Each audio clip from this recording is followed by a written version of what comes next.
This is 16 to 1, a podcast about education, teaching, and learning.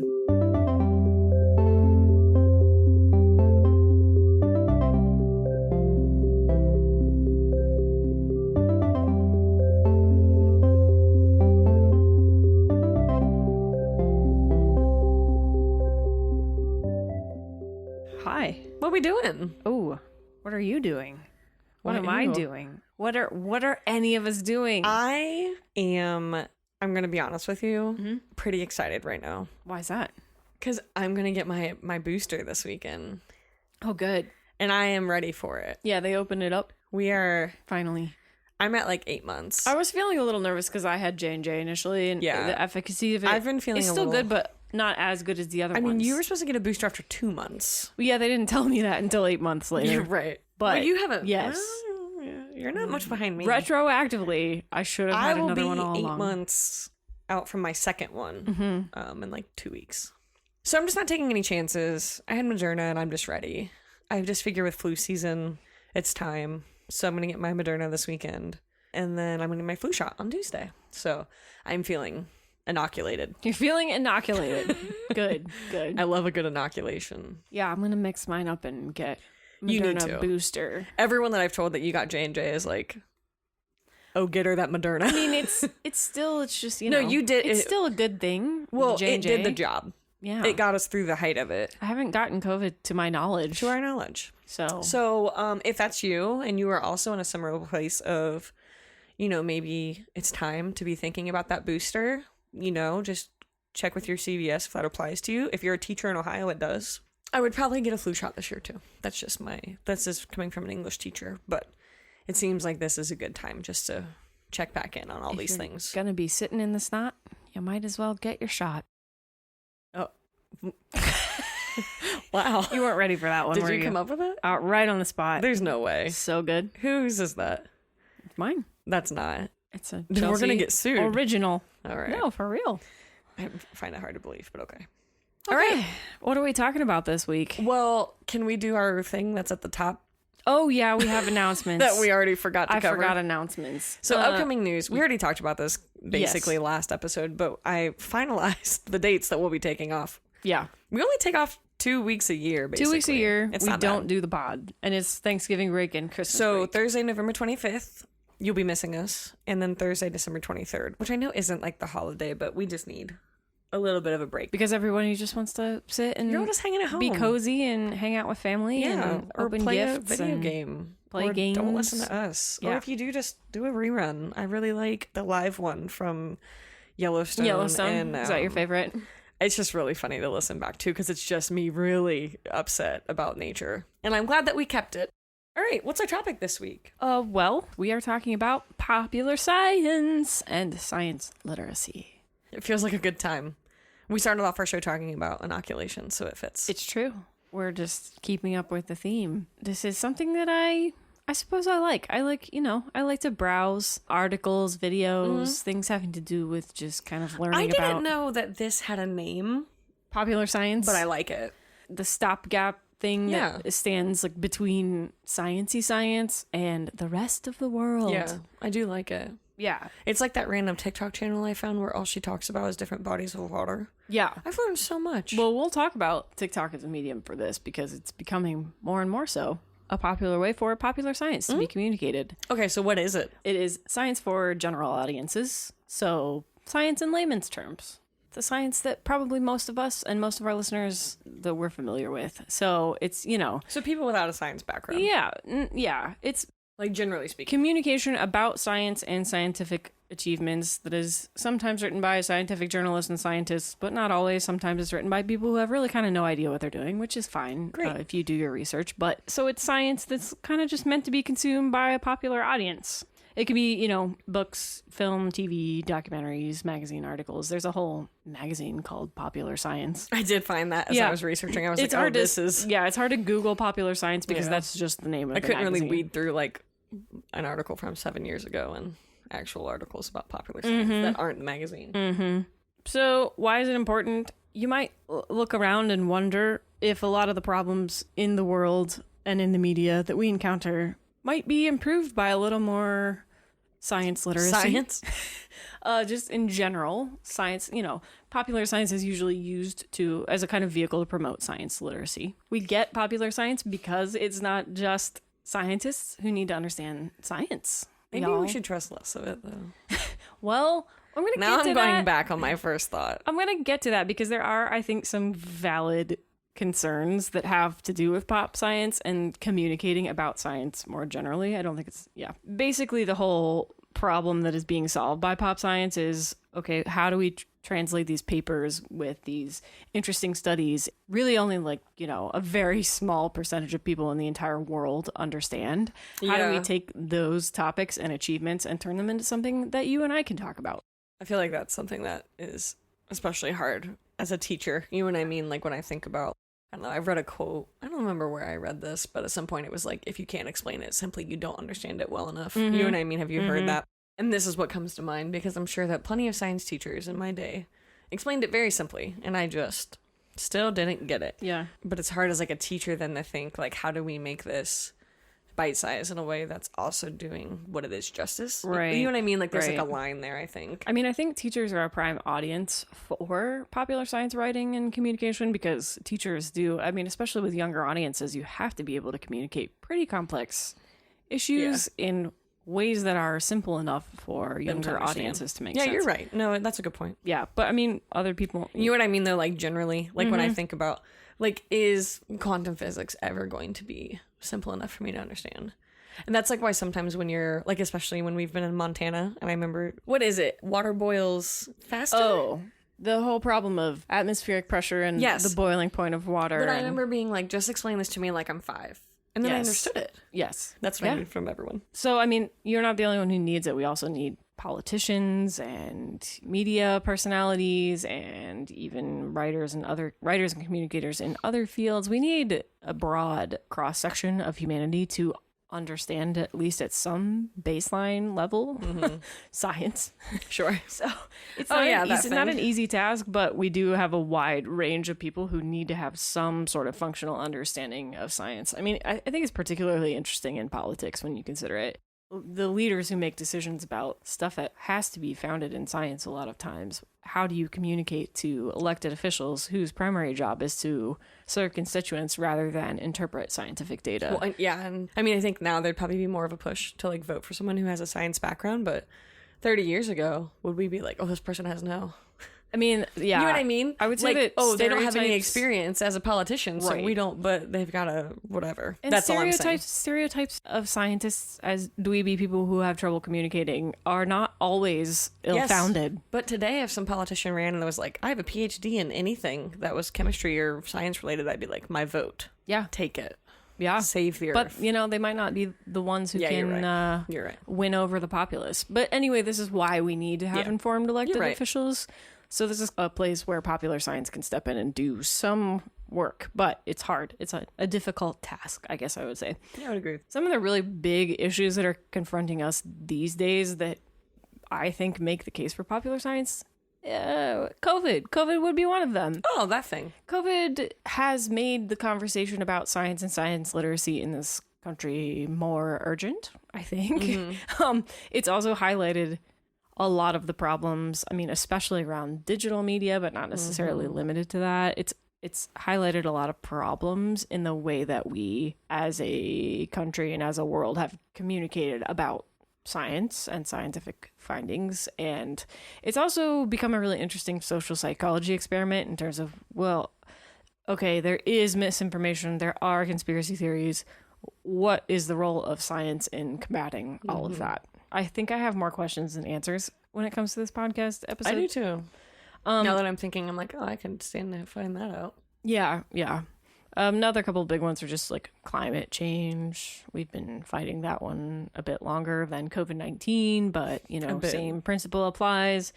And then even stuff that's maybe a little less scary and doom, stuff like artificial intelligence, machine learning, stuff like that, where there are very difficult concepts involved in those things, but those technologies are going to influence our day-to-day lives more and more and more as they develop, and we're going to need to understand them better and better and better. And so we need science communicators who understand AI and ML and all of those things, so that when the robot overlords take over, we're prepared.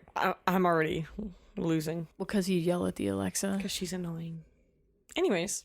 Yeah. Where to next? So basically what it's all trying to get at is a sort of holistic and connected view of what science has already accomplished, what it can accomplish, and what we maybe can't even imagine accomplishing yet, but will someday maybe. I think the whole equation of science literacy gets complicated pretty quickly because literacy encompasses several different things, each of which is like a big mountain to tackle on its own. So we have to deal with each part of it. Yeah, we have to understand how the scientific community produces information.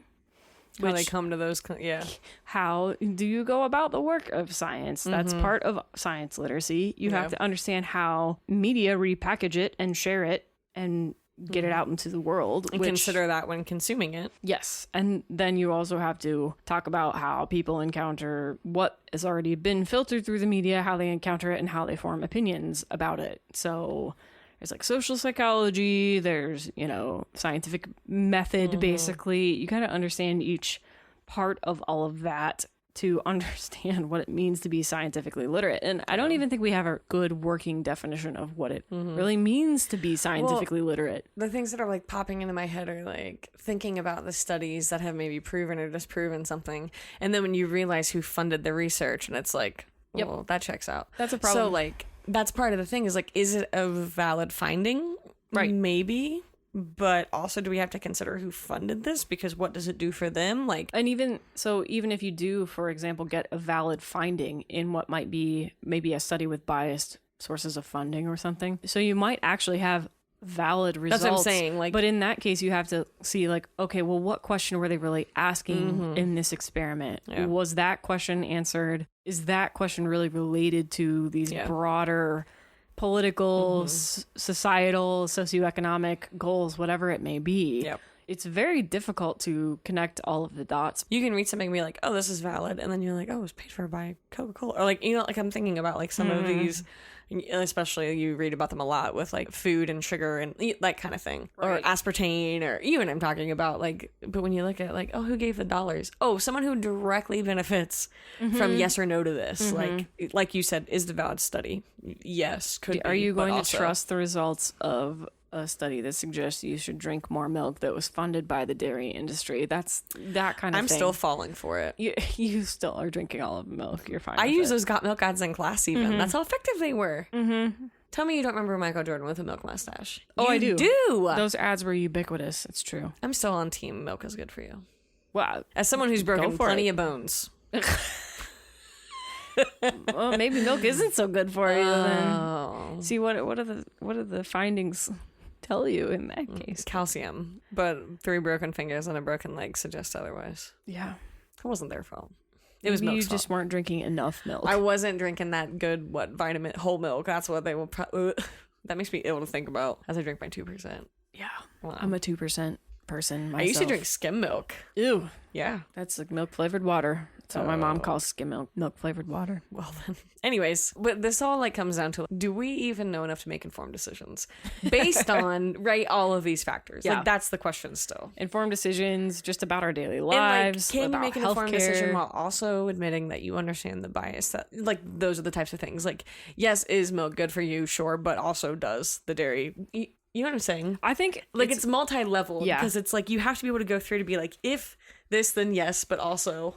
I think dietary concerns are some of the most fraught when it comes to popular science literature, because there are 50 million articles published every single day. One that will say coffee is bad for you. The other that will say coffee is good for you. Oh, it's like drink a glass a day and live to be 800. Yeah. So there are a glass of red wine a day. So many studies, many competing conclusions to be drawn from them. And guess who funded it? Folgers. Like, yeah, so many sources of funding for so many different kinds of studies. So it's easy to see where you can get a little lost in whether or not the science you're consuming is I fell good into for that you when I did my keto diet. Like, did I lose weight? Yeah. Was I miserable? Yes. But also, my family doctor was like, you're going to have to go on other medicines to combat what Because you're of your doing diet. because of your diet. Yeah. And it was like, I'm sure I thought I was making a well-informed decision. And not that I'm saying you can't be healthy and be on a keto diet, but for my body's case and my experience, I didn't balance it enough for it to be healthy for me. I think nutrition, especially, like I said, is just one of the areas where the role of popular science has not always been to the benefit of everyone, I think. Well, and the other thing that came to mind with all of this is like, and I know that this is like a ridiculous example, but how many people don't think the moon landing happened, right? And like, what science is there and data to suggest that it's true? It's one of your, from our conspiracy theory episode, that was one of your favorites that your kids talk about a lot. Yeah, right? but like, when you consider the sources who were up until recently, literally the people that had stood on it, that's the kind of misinformation and like, what, I'm getting worked up. But you see what I mean, though? Yeah. Mm-hmm. But like when it comes to something that's fact, right? Like, did we land on the moon? Yes. People can still find some kind of loophole because of whatever Neil Armstrong did, or that's what makes me crazy about this pop science stuff. Yeah. Is because now somebody on YouTube who can reverse the footage of the landing now can be like, oh, well, the sun wasn't here, so this... Right. You see what I mean? That's the Language- problem on the other end of what popular science does. Does it reach a bunch more people that way? Yes. Is that great? Sometimes. But also... Yeah. Or a bunch of my kids sitting in there saying, we never landed on the moon, that's fake news. Right. So, What? I mean, one of the roles of popular science is to democratize all kinds of learning. And the second that you do that, you do open up a big can of worms. I'm going to need more wine at the rate that this episode you're is definitely going. going to need more wine. I just got mad. So popular science, we'll see. It does open up the possibility of misinformation. Are you mad now? Okay. Let's just Take me to the history get of you it. some more wine. Please. Yeah. Oh, okay. So just history-wise, I just threw in a couple, just to like harken back to kind of when popular science as such started to exist. There's not always this sense that it's a separate thing to write for other audiences and write for scientific audiences, I guess I should say.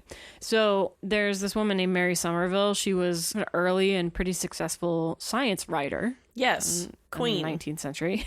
Yes. She wrote a work called Smash the Patriarchy, Mary Somerville. Smash the Patriarchy, Mary Somerville. She wrote a work called On the Connection of the Physical Sciences in 1834. So this goes back a bit. It was intended all the way back. Yeah. It was intended for a mass audience, though. So not the scholarly elite academic class. It sold quite well. It was one of the first books in the genre of popular science. Contained few diagrams, very little mathematics. Oh, just like we like it. It had 10 editions. It was translated into multiple languages. It's pretty cool. It was the most popular science title from the publisher. This guy. This publisher until On the Origin of Species in 1859 by Charles Darwin. I've read On the Origin of Species, and it's pretty consumable.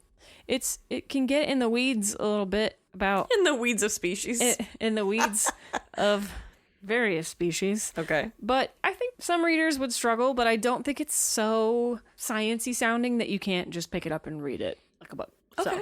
So yeah, Charles Darwin, considered possibly maybe a popular scientist.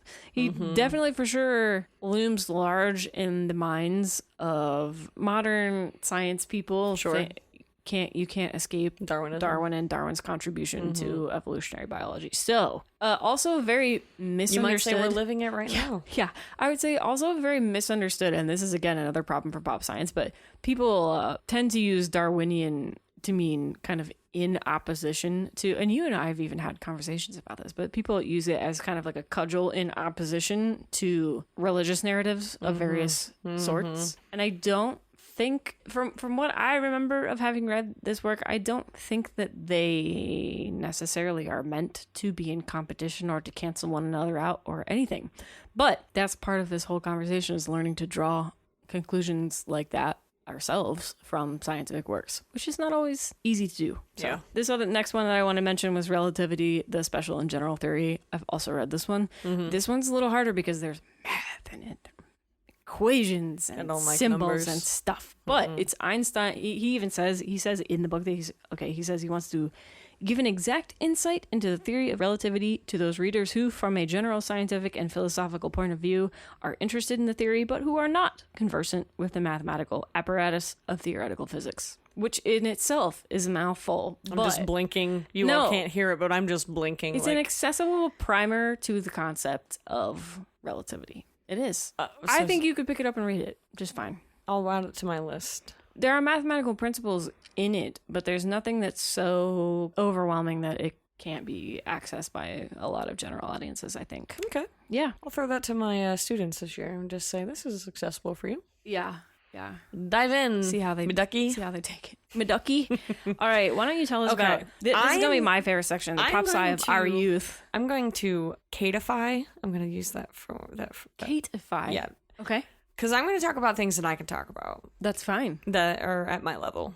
The first of which is my favorite substitute teacher of all time, Bill Nye the Science Guy. Bill Nye the Science Guy. Bill. Okay. So We're talking about teachers who whose substitute plans are just put on an episode of Bill Nye. that That's what roughly you're talking correlates to what you're learning. about. Right. Okay. Yep. So, Bill Nye the Science Guy is a show that most of us who are, oh my God, elder millennials. His original show is from 1993 to 1998. And then Netflix released a show called Bill Nye Saves the World, which seems very fitting, from 2017 to 2018.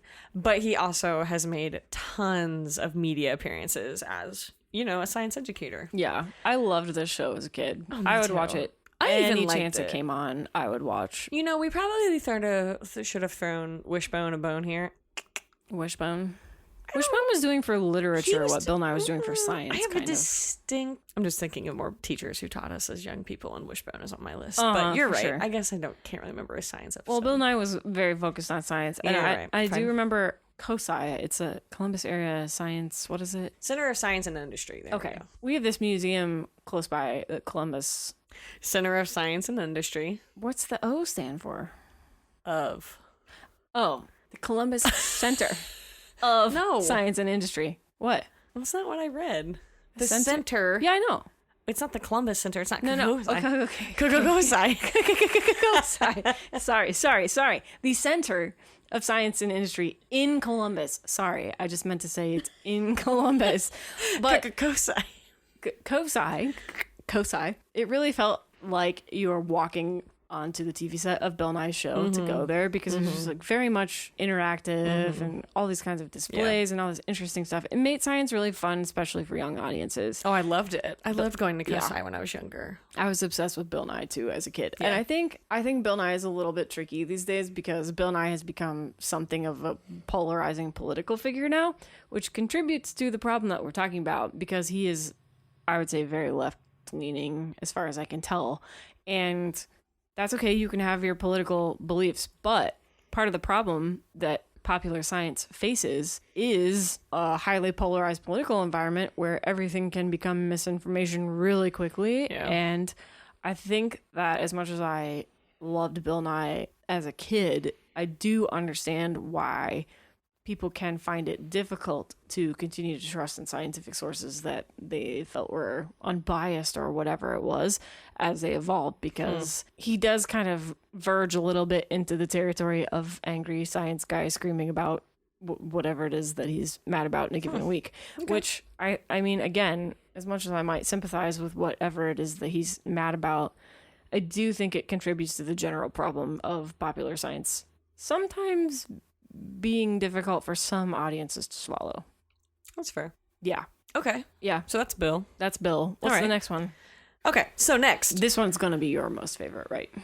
Next is the Magic School Bus. Oh, yes. Most famously a PBS TV show. Yes. But also games, computer games. We love. I poured so many hours into And Magic School Bus computer books. games. Yes. But also books. I don't remember the I books vaguely as much. remember books. I think I remember like an illustrated version of Arnold, maybe, Sure. in a book. Yeah, that sounds right. He's the one, the anatomy episode. Yes. Well, I was going to say, yeah. the Magic School Bus is based on Miss Frizzle, who's a spunky and amazing teacher who took students on all sorts of trips that the school could never possibly get funding for. But also, they went inside a person's body. They did. So that's fine. Kind of gross. Surprisingly, kind of interesting. For being such like a important piece of work in my young brain, there's only 40 or 52 episodes and 4 seasons. That doesn't seem Isn't like that enough. so weird? Doesn't seem like enough because they must have just played it on repeat. I must have just never stopped watching it. Yeah. Okay. I watched a lot of this show. The most important part Yes. of the Magic School Bus is the voice of Miss Frizzle. Yes. Our queen and savior, Lily Tomlin.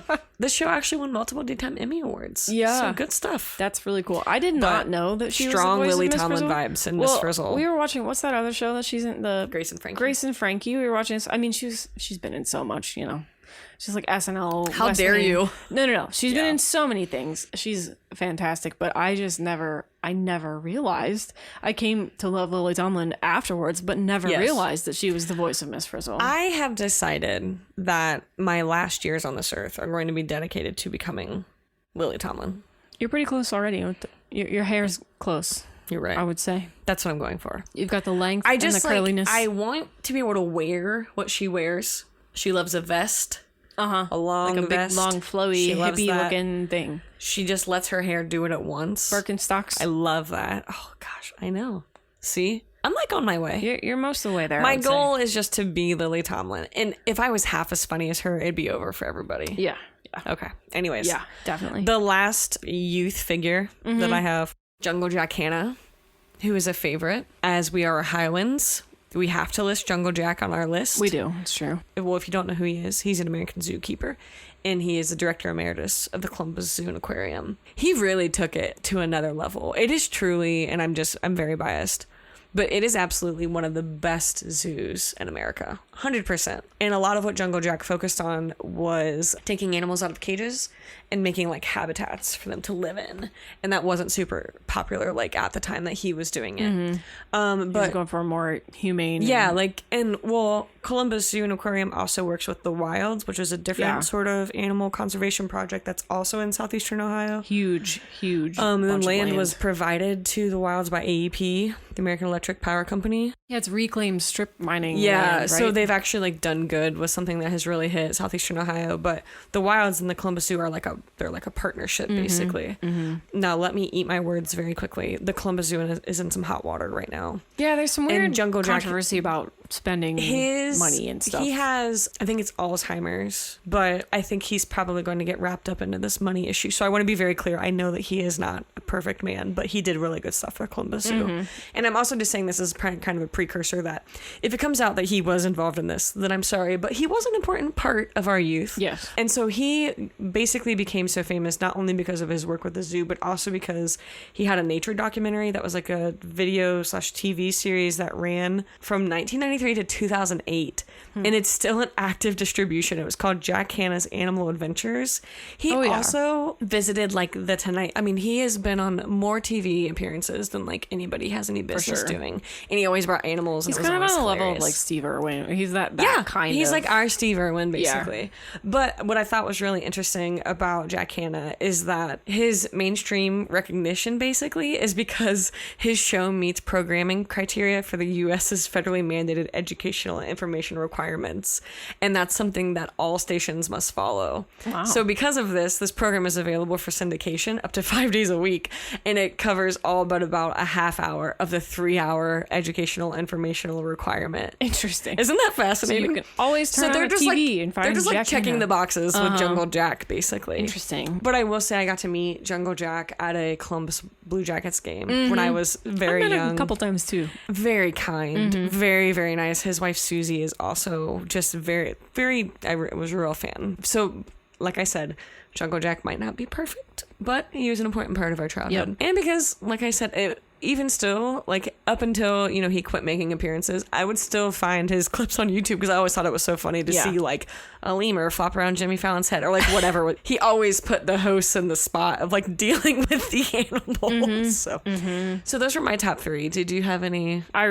Bill Nye was probably my favorite as a kid. I think I have to pick the Magic School Bus. Yeah, I also really liked the Magic School Bus. But I also just loved the zoo, and I knew like Jack Hanna equals Columbus Zoo, so yeah, it's the same. It's cool stuff. Well, I just listened to a couple of others that are probably familiar to our generation, at least in terms of like pop sci. I just mentioned Steve Irwin, but also like Stephen Hawking has become. I mean, and he's more like an actual, he's like an actual scientist. He's a real scientist rather than a sort of pop science. Are you saying communicator. Miss Frizzle isn't a real scientist? No, Miss Frizzle is definitely Lily Tomlin's a real gonna find scientist. you? Okay, I'm sorry, Miss Frizzle.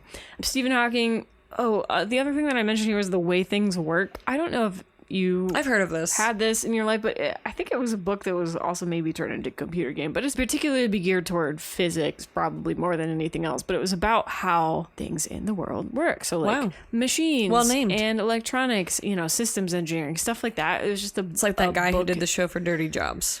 Yeah, kind of like that. I learned a lot from that show too, actually. Well, Mythbusters was another one that I mentioned. I did. That one you was shown a lot in school. Like clips of them, I should say. Mythbusters, I actually had it down in this other section about sort of crossovers between pop sci and science fiction, because Mythbusters, their whole premise of their show was seeing whether or not something that might have been portrayed in like sci-fi was real. So fiction, whether or not it would hold up to real testing and scrutiny and stuff. So there's some crossover there between science fiction and science reality, but Mythbusters definitely too did a lot of kind of science literacy, I think, especially with like mechanical engineering and stuff like that. So you want to move on to like pop science now? Yes. What's it look like? What's TikTok? Just that inescapable. I have learned a lot from TikTok, good and bad. Yeah, to be clear. Yeah. But Hank Green is just a gem on TikTok, and people intentionally create TikToks and are like, hey, Hank, can you explain this? And he will. Yeah. And I also am a big fan of Hank Green. This whole podcast is basically a homage to Hank Green and John Green, I feel like, at this point, because they get brought up a lot. But Hank Green and his brother John Green, who is a more famous writer, until recently maybe, they written Crash Course. And so Crash Course is a YouTube series, and they cover all kinds of topics. And it's like 12 to 15 to 18 minute short videos about general histories of things, basically. Not just TikTok, I should say, but Hank Green and creators like that are really making pop science very bite-sized. I mean, TikTok can be as short as seconds to as long as a couple minutes. Yeah, it's really like, so what is very trendy right now in terms of digital media is bite-sized science and bite-sized everything, I guess I would say. We're like trying to compress information down into the smallest amount possible because we have to keep everyone's attention. Watching TikToks from that guy's Italian grandma, I've learned how to better cook my pasta. Like, what is happening? Yeah. I learned about how transmissions work in cars from TikTok. Yeah. I fell down a rabbit hole and watched like probably about 45 minutes worth of stuff about how cars work. You sent me one and you were like, I watched the whole series. I watched the entire also, when thing. TikTok has Noodles the pug. Today was a no bones day. Today was a no bones day. But this is a couple days before we release, so maybe it'll be a bones day. But I know TikTok gets a lot of crap, and it should for some. Don't get me wrong. I definitely fall into some trash holes in the TikTok, but I've learned some really cool stuff on TikTok. Yeah, you wouldn't think of it as a platform for science literacy or pop science, but it can be that. The other night I was watching one, but her whole TikTok account is talking about bodies of water, and like right now, since it's October, it's like a spooky body of water and like the history of it, and like why in some bodies of water bodies will float and why the like human bodies will not float.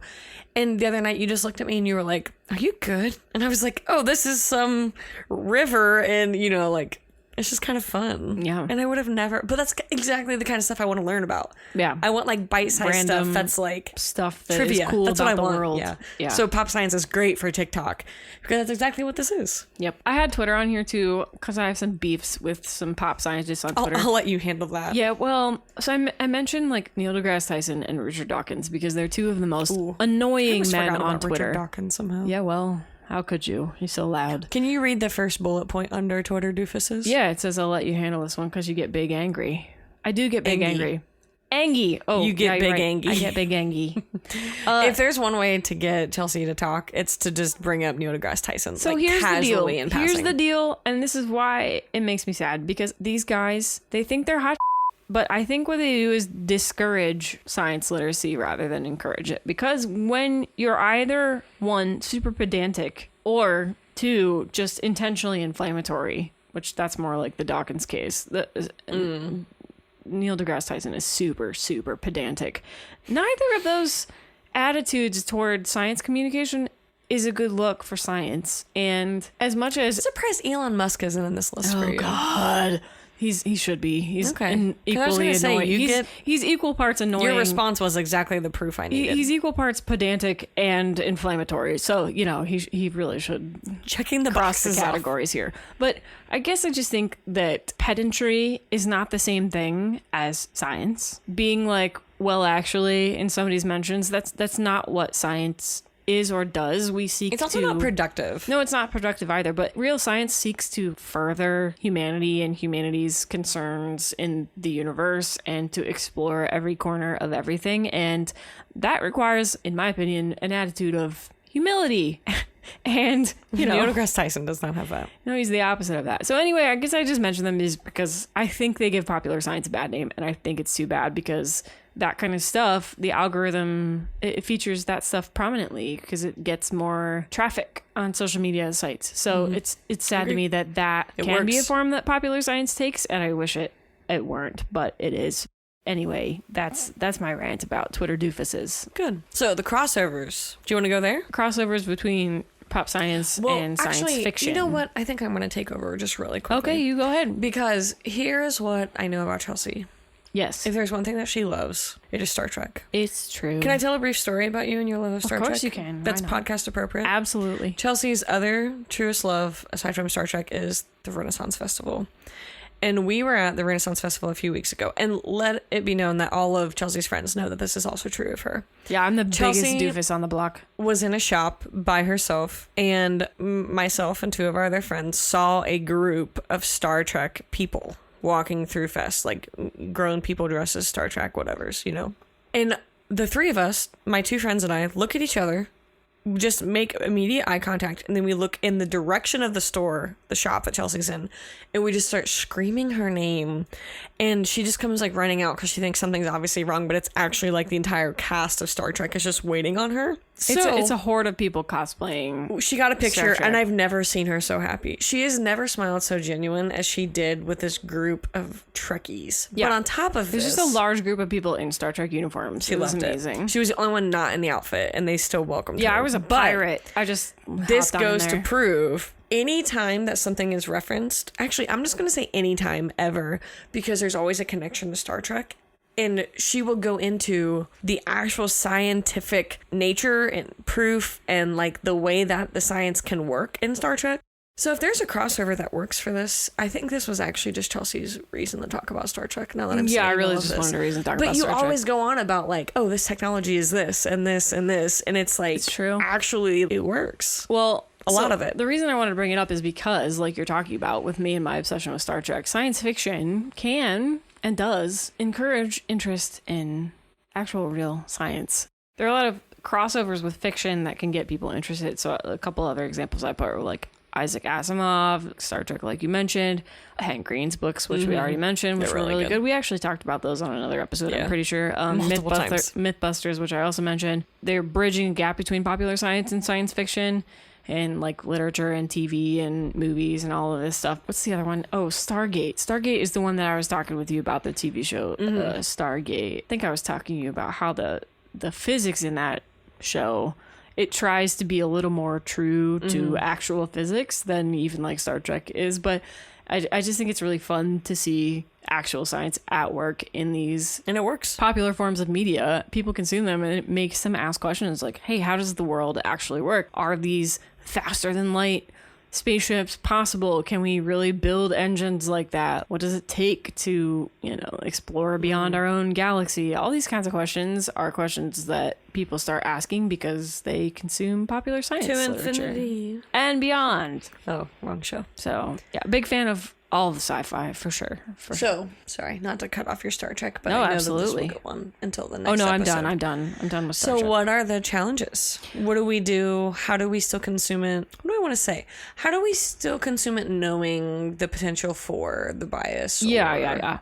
Well, okay. So one of the challenges that I feel like you have heard me rant about is popular science literature. It can be written by non-scientists, maybe just journalists who have interest in science, stuff like that.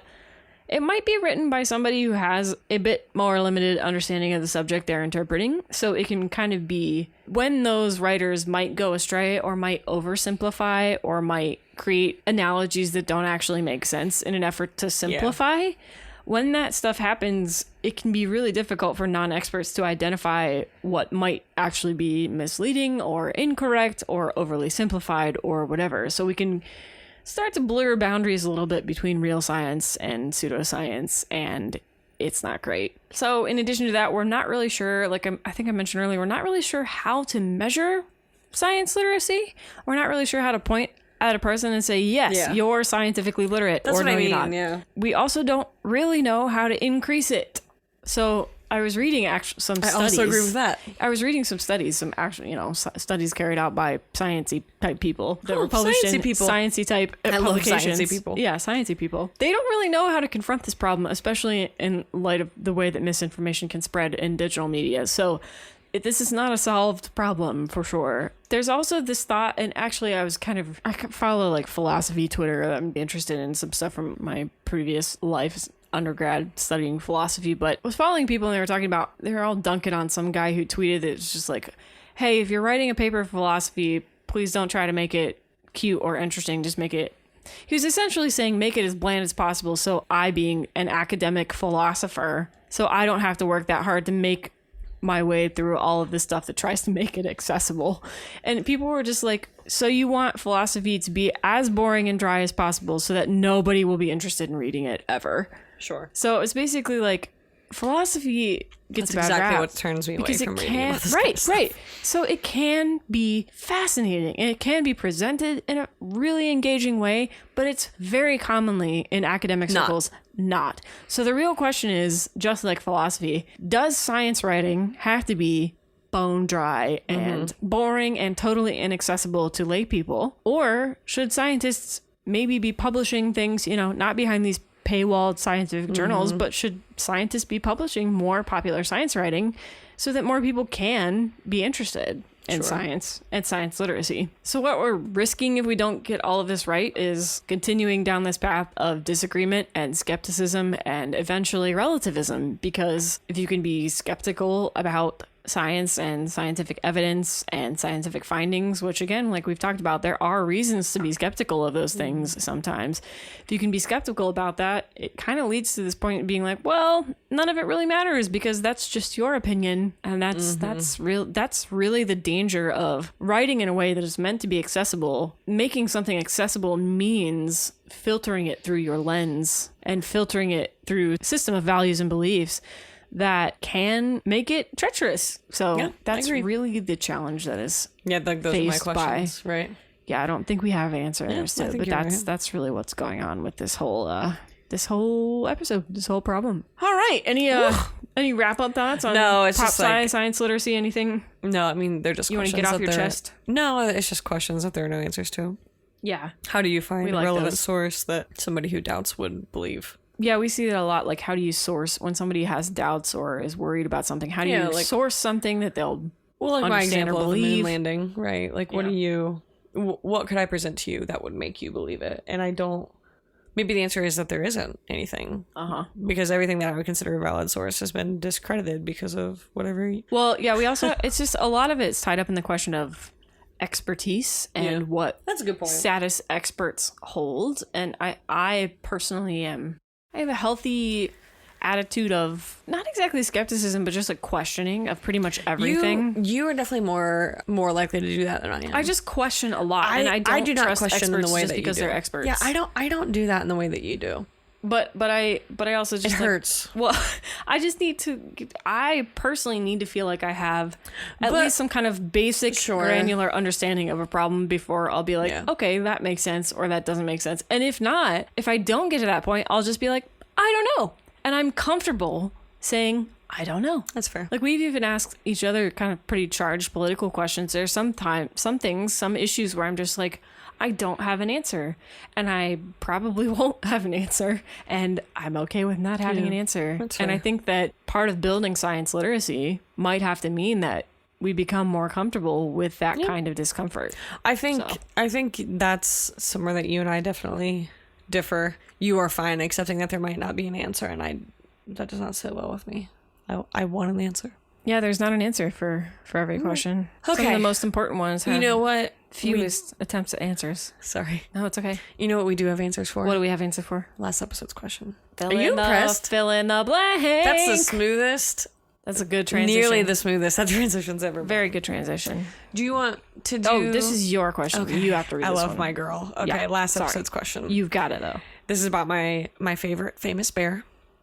2 weeks ago, famous bear. she had been spotted in Grand Teton with her 4 cubs. She was born in 1996, and she has far outlived the normal age of a grizzly, coming in at 25 years young this year. That's an old grizzly. That's an old bear, yeah. She weighs in at over 400 pounds, and when she stands on her hind legs, she's 7 feet tall.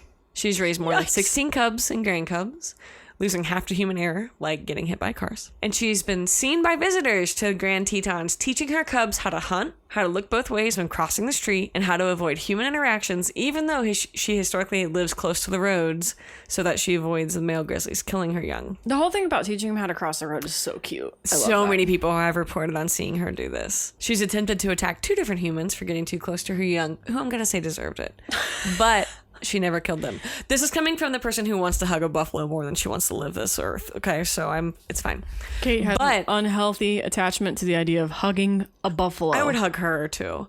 But she has avoided euthanasia, which is also very unlikely because of her old age. Because she's never killed a human. That's like one of the thresholds. She never... Yeah, in the national park system, if an animal kills a human, they euthanize or if they show a familiarity to humans in a way that, like... Because that would be bad too. Dictates that they're too comfortable, then they will kill them. Right. But this famous bear, she's protected, so do not go kill her, I swear to God. Kate will come for you if you hurt this bear. So who is my favorite famous bear? Her name is Grizzly 399. And if you want to just feel really good... go search Grizzly, hashtag Grizzly399 on Twitter. You will see the fuzziest, fluffiest things ever. She's beautiful. Her cubs are incredible. They get spotted this time of year a lot. I'm really bummed they weren't around when we saw them, but very common faces to those in the Grand Tetons. And somehow we missed her and we missed Shoshone, which I'm just really sad about. The moose Shoshone. There's a big moose named He's a bull Shoshone. moose, yeah. He's got a big, giant He's set of well antlers. known around Grand Teton. Beautiful moose. But that's Shoshone. So if you see a very large bull moose... who is friends with a very large bear. Who is best friends. They're friends in my mind. I Grizzly like that. 399 and Shoshone Moose are like Why didn't we BFFs. name... Anyway, Grizzly 399 has a tracker and everything, so they know where she is. And like I said, I think in the last episode that they were worried because they thought something had happened to her. But she was just like coming out of hibernation, which is probably why my she love overslept. for her is so deep, is that... Yeah. Who likes a woman on a schedule? She's been raising 4 cubs all by herself. She can sleep as long as she wants. So that famous grizzly is 399. And like I said, you can go see her and her young and a lot of her previous young as well. She's very, very popular. That concludes my soapbox of Grizzly 399. Your best friend, Grizzly 399. One of her and Shoshone and all my buffaloes. Mm-hmm. Yes. Your turn. Okay, this episode's question. Before there was Tiger King, man, back in the early pandemic days, Tiger King. I'll accept that, but we love it. So. Oh, wow, that's some crazy TV. Before there was... I'm sorry. Oh, yes, please. It was like day 2 of yeah. COVID. I think it was day 2 of the school shutting down for a couple weeks. The Last Dance already, which is the Michael Jackson. Oh my God, imagine Michael Jordan special about the Bulls. It's so much better with Michael Jackson and Michael Jordan are not the same person. No, remember we had finished the Last Dance, which was the ESPN 30 for 30 on Michael Jordan about the Bulls. Yeah, and immediately I was like, well, now what? Because I'm bored and I've already organized all the cupboards and I've cleaned. So what else is there left? So social media could not stop talking about. We had only been off of school from like Friday to Tuesday. So Wednesday I was like, time for Tiger King. And I remember Chelsea looking at me like, you can't be serious, but also being like, yeah, I can work with this in the background. And then I looked over like a half hour in, her laptop was closed. I was like, so you can't work while this is on? She was it like, was, no, there's too much drama, too much intrigue. Anyway, before there was Tiger King, there was a news story that made national headlines on October 18th, 2011, when an Ohio man decided that he wanted to turn loose more than 40 exotic animals. Animals included tigers, lions, and bears. Oh my. You're welcome. I wrote that just for you. It's very cute. And etc. He was referenced in this now famous and favorite documentary, Tiger King. Favorite.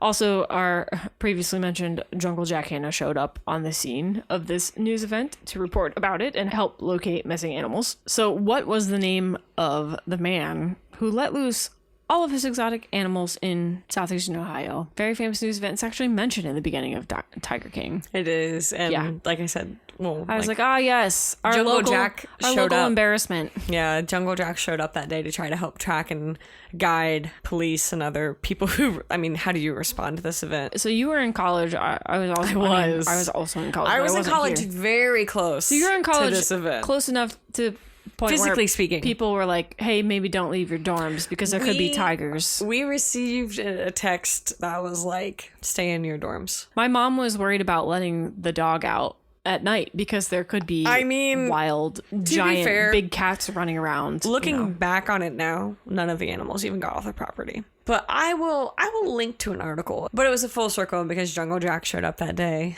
What a wild few days that was. There were like monkeys there was a little bit of everything he let loose. That's really the point in time where all my friends started asking me, oh, you're from Ohio? Are you from that part of Ohio? I'm like, yep, about 20 minutes away. Yep. Also, this particular man and this case in southeastern Ohio are the reason for a lot of legislation that has come since 2011 about the keeping of exotic animals. Yep. Anyways. Yikes. All right. We're going all the directions tonight. We sure are. What did you learn this week? Well, I learned how they get oxygen on the International Space Station. Ooh. It's a combination of, what's it called, electrolysis? Electrolysis, yeah. And also they do deliver some. They just to help. They do water deliveries to keep a normal amount of oxygen. Clean water. Oh, yes. I'm sorry. You're correct. They use the water then to create oxygen. I Googled it very briefly. I don't know why you actually thought to ask that question, but then I learned about it and I was reading it to you. My brain was just going down some geeky rabbit hole. You know what? I should have wondered how they got it, and now I know. So basically, my question is just like, how do they keep having clean air to breathe up there? So they deliver water, and then they use electrolysis to create. Yeah, electrolysis breaks apart water molecules, and they end up getting methane. They're and very oxygen. savvy up there. There's not a lot of waste. Methane, oxygen, and heat, and they vent the methane. Mm-hmm. They put the oxygen back into the space system, and then they put the heat through. They just disperse it basically. Yeah, but it's a very efficient system, and actually it's one that is used on submarines. The same kind of process. That makes sense. They also can't come up for air if they're doing covert operations. Oh, you mean a submarine can't come up for air? Yeah. They just like open the hatch and get. Well, they capture moisture from the environment. It makes sense. Capture moisture. They reclaim it. They do it from the toilet systems and stuff. They capture liquid from that. They capture moisture from the ocean? No, I'm just kidding. They don't touch that. I learned about how they get spicy water. Spicy. I learned about how they get oxygen on the International Space Station, which I've never had to think about for a moment in my life. But also my last plug, and I'll be done forever. Go vote if you have local elections happening. Just like go do some research, figure out what's happening. You might have a school levy on the ballot. You might need a new village council. I mean, there's all kinds of things happening. Check your local polling information. Use your voice. That's what we get, right? That's part of what's great. If you don't vote, you can't complain. That's my dad's mantra. If you don't vote, you can't complain. And also, he would have just said that anyways. What about you? I'm so mad about yours because I forgot that we learned this, and I just I love him so much. I wrote this thing down the second that I learned it because I wanted to make sure that I said it in the podcast. And what I learned in the last 2 weeks is that Gritty, the mascot of the NHL team, the Philadelphia Flyers. He's this big, giant... Describe him. Yeah. He's this big, giant, orange, shaggy-haired, kind of scary-looking, googly-eyed type. He's beautiful. No, he's kind of creepy. He's got a creepy stare. He's a scary dude. His stare is different. He's like 7 feet tall, and his eyes, like his a belly. His eyes like very cute. Rotate around. Yeah, he's got like this kind of beer belly thing that he intentionally flops around. Flops. If you have been on Twitter in the past 3 years, you have seen Gritty. He's just a very orange, hairy creature. But anyway, he's kind of like the Maniac. Yeah, kind of similar. But he's just this big orange fuzzy dude. But I saw a picture, I think on some of their social media or something, because I follow probably TikTok, Twitter, because we watch a lot of Gritty TikTok. Could have been TikTok. But I saw some social media, and the Gritty mascot, for whatever reason, did not have a shirt on in this particular bit of media. And Gritty has a belly button. He didn't need that. Gritty has a belly button. The Whoever mascot created him has a belly button. too much. So in the media that I saw, and I think you're right, it was a TikTok. It was like this purple, like it kind of looked like a little flower, right where his belly button should be. But then I went looking for this episode. I was doing research. You were searching for gritty belly buttons. There are other gritty belly buttons. It's not consistent. He knows it's a market. So like they're different gritty costumes. He's on Only Gritties. Because he's a distributed gritty. Gritty? You're really proud of yourself for that one. Come on, I even threw in a lions, tigers, and bears joke earlier. Oh my! No, but they're different gritties, and they have different belly buttons. One of them's like bluish teal kind of thing, and one of them's like orange with a little crossover. Maybe there aren't different gritties, only different belly buttons. It could be that they just swap out the belly buttons. He's totally, yeah.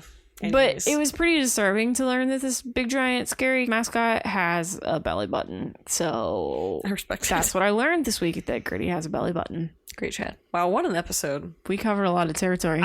Also, what isn't anywhere obvious probably at this point is that this thing shut off in the middle of it. It did. And our recording equipment stopped. We had to go back and do over. We're going to chalk this up to pandemic. Wine.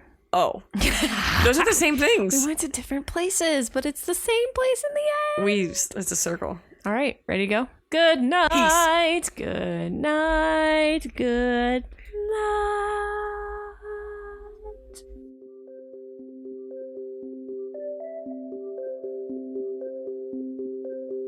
Hey listeners, thanks for supporting 16 to 1. We're trying to grow our audience, so please check us out at 16to1.com, all spelled out, and tell your friends about the show. On our website, you can find links to follow us on social media, an archive of all our old episodes, and a contact form where you can get in touch. Thanks again for listening, and we'll catch you next show. You got butt ghosts? Oh boy.